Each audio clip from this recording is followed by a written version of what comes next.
வணக்கம், welcome to Shanu சமையல். இந்த வீடியோவில் சப்பாத்தியோடு வச்சு சாப்பிட்ற மாதிரி ரொம்ப ஒரு ஈஸியான சைட் டிஷ் தான் பார்க்க போகிறோம். மசாலாலாம் சேர்த்து முட்டை பொடிமாஸ். அதுக்கு 1 டேபிள் ஸ்பூன் எண்ணெய் சூடு பண்ணிவிட்டு அது கூட 1 டீஸ்பூன் சீரகம் சேர்த்துக்கலாம். அது பொரிஞ்சதுக்கப்புறமா ஒரு பெரிய வெங்காயம் நல்லா பொடியாக வெட்டி வச்சுருக்கேன், அதை சேர்த்துட்டு கூடவே 2 பொடியாக நறுக்கின பச்சை மிளகாய் இதெல்லாம் நல்லா வதக்கி விட்டுடலாம். வெங்காயம் பச்சை மிளகாயெல்லாம் நல்லா வதங்கினதுக்கப்புறமா ஒரு அரை டீஸ்பூன் போல் இஞ்சி பூண்டு பேஸ்ட்டு அதையும் சேர்த்து அந்த இஞ்சி பூண்டோட பச்சை வாசனை போகிற வரைக்கும் நல்லா வதக்கிக்கணும்.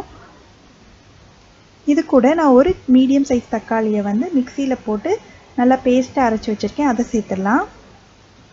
இந்த தக்காளியும் நல்லா கொஞ்சம் வேகணும். அந்த வெங்காயம் தக்காளி எல்லாம் நல்லா சேர்ந்து ஒன்றா வதங்கினதுக்கப்புறமா அரை டீஸ்பூன் மஞ்சள் தூள், 1 டீஸ்பூன் மிளகாய் தூள், 1 டீஸ்பூன் மல்லித்தூள், அப்புறம் ஒரு 1/4 டீஸ்பூன் கரம் மசாலா, இதுக்கு தேவையான அளவு உப்பு. முட்டைக்கு நிறைய உப்பு தேவைப்படாது, அதனால கொஞ்சம் கவனமாக சேர்த்துக்கோங்க. இதெல்லாம் சேர்த்து அது நல்லா கலந்து விட்டுலாம். மசாலாலாம் நல்லா வதங்கிடுச்சு. இப்போ நான் ஒரு மீடியம் சைஸ் கேப்சிகம்மை சின்ன சின்ன துண்டுகளாக வெட்டி வச்சுருக்கேன், அதையும் சேர்த்துடலாம்.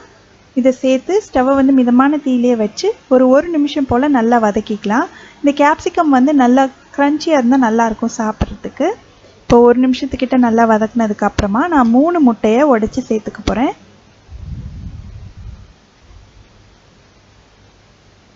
முட்டை சேர்த்ததுக்கப்புறமா அதை லைட்டாக நல்லா அப்படி பீட் பண்ணிக்கலாம். அந்த மஞ்சள் வெள்ளைக்கருவெல்லாம் ஒன்றா கலக்கிற மாதிரி. ரொம்ப முட்டை சேர்த்ததுக்கப்புறம் கிண்டிகிட்டே இருக்கக்கூடாது. கொஞ்சம் நேரம் விட்டு விட்டு மெதுவாக அப்படியே கிண்டி விடுங்க. அப்போ தான் நம்மளுக்கு அந்த முட்டையெல்லாம் கொஞ்சம் பெருசு பெருசாக கிடைக்கும்.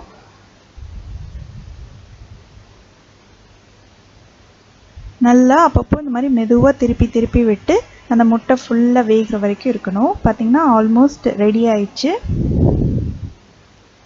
இப்போ முட்டையெல்லாம் நல்லா வெந்து உதிரி உதிரியாக வந்துடுச்சு நம்மளுக்கு பொடி மாஸ். கடைசியில் வேணும்னா நீங்கள் கொஞ்சமாக கொத்தமல்லி இலை தூவிக்கலாம், நல்ல வாசனையாக இருக்கும்.